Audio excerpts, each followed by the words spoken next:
Good day. I am meteorologist Eric Johnson on the night watch at the Fleetweather Ocean Routing Center in New York.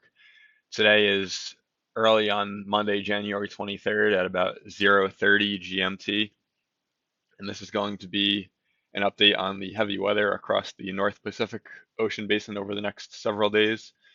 So starting off here, taking a look at the latest satellite imagery. Some of the main features are currently a complex gale that we have here located over the southeastern Aleutian Islands.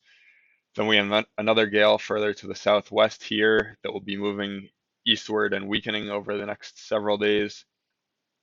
And then we have another low that's currently here to the south of Japan that will be moving northeastward and deepening over the next few days. And this will be enhancing a large area of very rough weather over the western Pacific, as I will show shortly.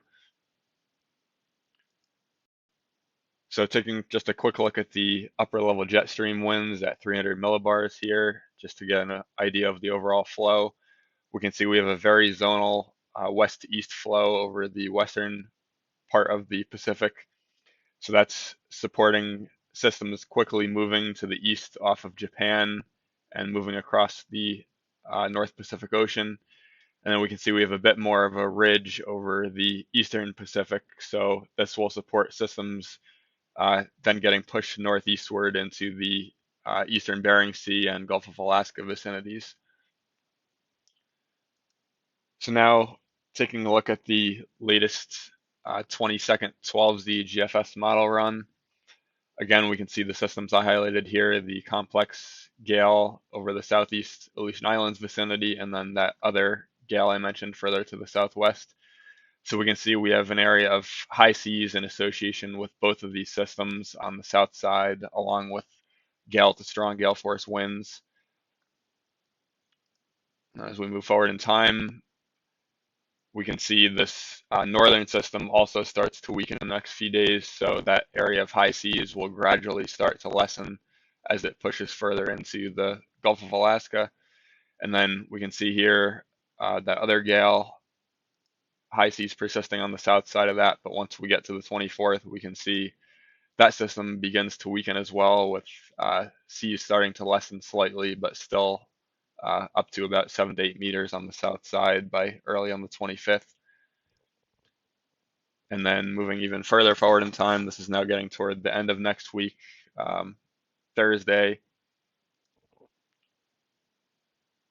And we can see that system may intensify again by late in the week, about Thursday. But again, this is still fairly long range, so something we'll monitor over the coming days, but definitely something to keep an eye on. And now we will move back to the beginning here, and I want to focus on this low to the south of Japan that I mentioned earlier. We can see over the next day or so that'll begin moving to the east-northeast with not too much development at that point. But we also have another weak low over the Sea of Japan. So those two lows will be combining into a complex gale by the 24th. And again, that will be deepening as it moves off to the northeast.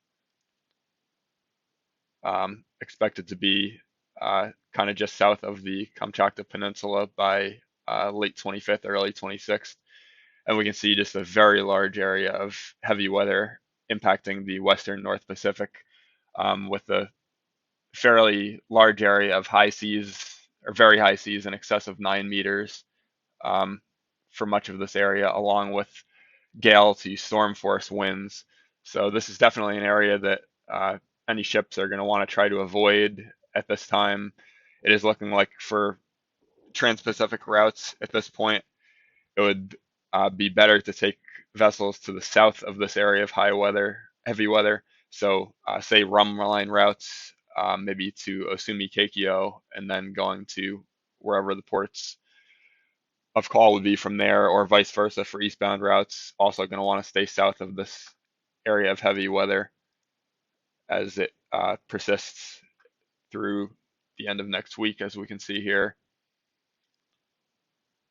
It is possible heading into next weekend, we can see as that system finally weakens, for any eastbound routes, it may be possible to do Great Circle routes then to destination. But again, this is still for areas such as the west coast of the United States, but still long term. So we'll definitely monitor that for any changes.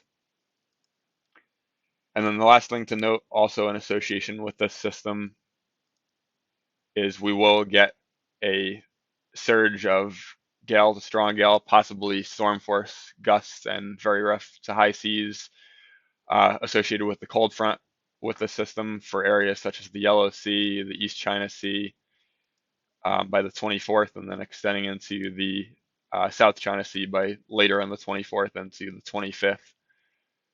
So this will also impact any vessels that may be going from places like Singapore up to China or vice versa.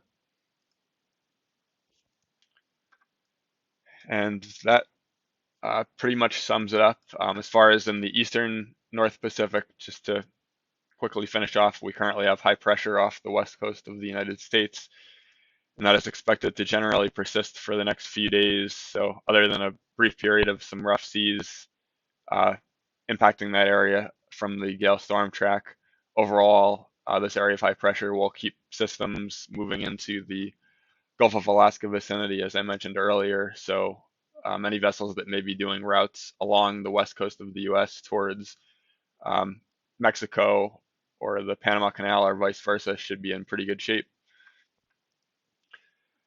So that uh, is all for today's update on the heavy weather across the North Pacific. Please make sure you subscribe to our channel and follow us on LinkedIn to receive all the latest weather and routing news. Once again, this is Eric Daunton from the Fleetweather Ocean Routing Center. Stay connected and safe.